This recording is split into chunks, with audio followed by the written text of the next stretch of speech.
Hello, my name is Charlene, and I'm going to teach you to cook. The name of my channel is Cherry Pie Lady 7 Cooking Channel. And what I want to do for you is to teach you how to cook, not just how to cook one particular little dish. Because if I teach you how to cook everything and I give you some skills, then you'll be able to be creative on your own. And isn't that what everybody wants to do? So today, what we're going to do is we're going to make a brumbleberry bake. And the reason I'm doing this is because I wanted to use up berries for my garden. I have blackberries and blueberries. And I also have some strawberries, which I need to grab out of the refrigerator. I'll do that.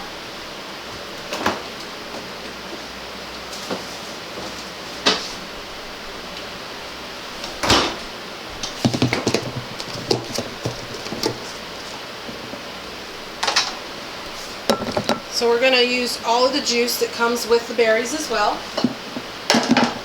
because we're going to be putting them in a nice big casserole.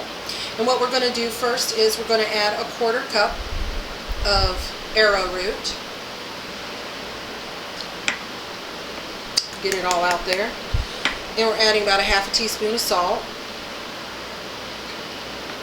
And then we're adding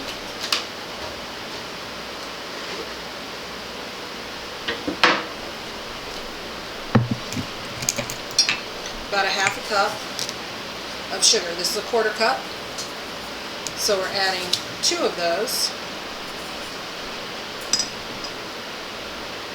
And then we also want to have a tablespoon of lemon juice.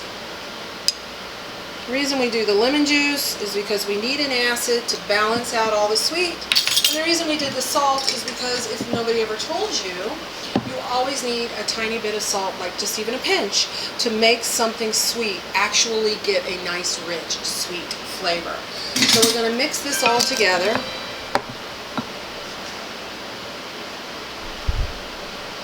And we're going to then put it in our casserole dish.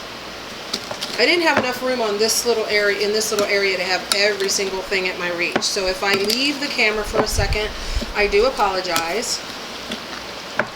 We're just tossing everything together. And the reason that we use the arrowroot is because it's going to actually thicken as it bakes, so that we don't have a really soupy, runny mess. Okay? And so I'm just going to grab this beautiful dish that I have that I love. As I said, I was using up all the berries in my backyard, and we were very lucky to have all of these berries. It wasn't enough, there wasn't enough of just one particular type, but with all of these mixed together, we're just going to have this fabulous dish. So, we're going to spread them all out. Now, we're going to also make sure that our arrowroot is pretty well mixed.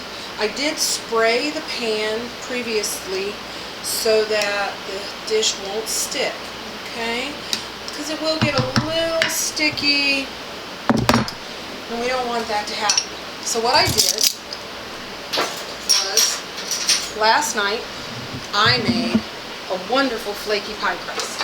And I will teach you how to do that, but not in this particular video. I'm going to put my casserole dish over here, and I'm going to show you how to work with this pie crust.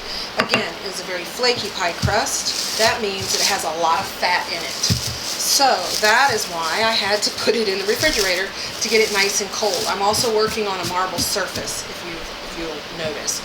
And I like marble surfaces because they are cold and they're great places to either make candy, fudge, or roll out a pie crust. Now, as you notice, it's kind of in a round disc. I always, first of all, I take all my rings off. I don't have any jewelry because that's kind of messy. I make sure that my hands are nice and floured. And I want to work it a little bit because it's been in the refrigerator. It is a little stiff. I don't want it to be super soft, but I also don't want it to be too stiff. And I also don't want to work too much flour into it. So I'm going to also flour my pen. Now, I like wooden rolling pins. There's a lot of different kinds. There's marble ones, there's all kinds of fancy ones. I prefer just an old-fashioned one like this. I got this in an antique store, and I love it. So I started in the center and working out in both directions, and then I'm going to flip, because I want to try and keep this in some form of uniform shape. Now, I don't necessarily have to turn it into a circle, because what we're going to do with this is we're actually going to cut strips, and we're going to put them over the top of our berry bake. I could have just made a pie and used a few berries, but all of these berries were starting to get very soft in my refrigerator, and I thought, what can I do? And so I decided to make something large, kind of make this thing up as I go, see how it turns out. And it's a little bit like an old-fashioned southern baked dumpling dish. And so it's kind of like having dumplings on top of a fruit dessert. You don't want them to be too thin, so we're going to keep rolling from the center out until we get to about 1/8 of an inch, maybe. Okay, then I'm going to grab a knife. Okay, I'm going to fix that area that okay, the other thing you want to do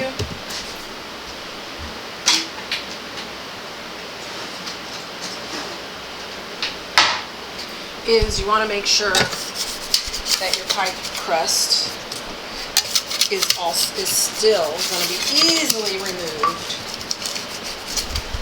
from your work surface. You don't want to go grabbing it up and having it tear and rip. So by doing this with a pastry scraper, that's what this is. They're awesome to have for a lot of reasons, but especially for something like this. Okay. So now we know that it's workable. Okay, put a little extra flour underneath, just because I'm going to be doing this cut. Now, so what I'm going to do is I'm going to kind of cut this into a nice, neat rectangle. Put all these to the side, because we're going to re-roll those, because we're going to need those. We're going to cut some strips, and I would say those are about 1/2 inch, maybe a 1/2 inch. You could go with a 1/4 inch if you wanted, but the problem with a 1/4 inch for me is it becomes very difficult to, and you can call. So that you know, my husband Jeffrey, who I will introduce you to later, is my cameraman, and the poor guy is having allergies today, and the poor guy has just had a horrible coughing fit, and so I apologize if you hear him cough. And I'll introduce you to him. You'll love him. He's also going to teach you some things, because he makes amazing German potato pancakes. And he also has this desire to be a candy maker, I think, because he's always making candy. And and he makes really great little tiny candies that are just so much fun, and they're easy and quick, because believe me, he doesn't want to spend a lot of time. So he's just become a master at this. So I think what I'm going to do is introduce you to him and have him teach you how to do some of those quick things for your children. So all we're going to do, if you can notice, is we're going to do little strips across the top. Can they see that? Is that better? Tip it a little bit. Okay, so I'm going to put them like this across it. I'm not going to tip it the whole time. I'm going to do it, and then I'll show you as I go. Okay, we're going to make this real pretty. I lost a piece. Now that's what happens when you get a little too thin. But it's so full of fat that it's easy to repair. Okay? Alright, so you want to take your longest strips from the center for this long part. But I'm going to show you how we're going to get a little fancy in a few minutes. Okay, so you do this very gently. Okay?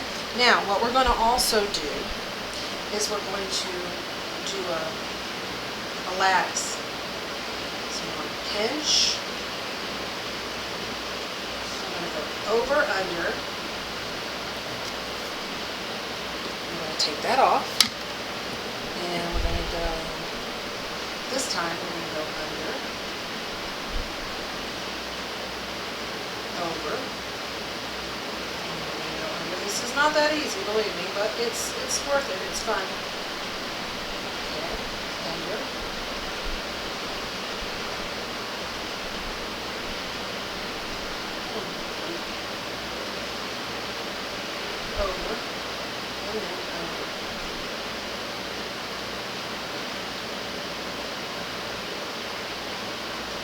Okay, so you're just going to work that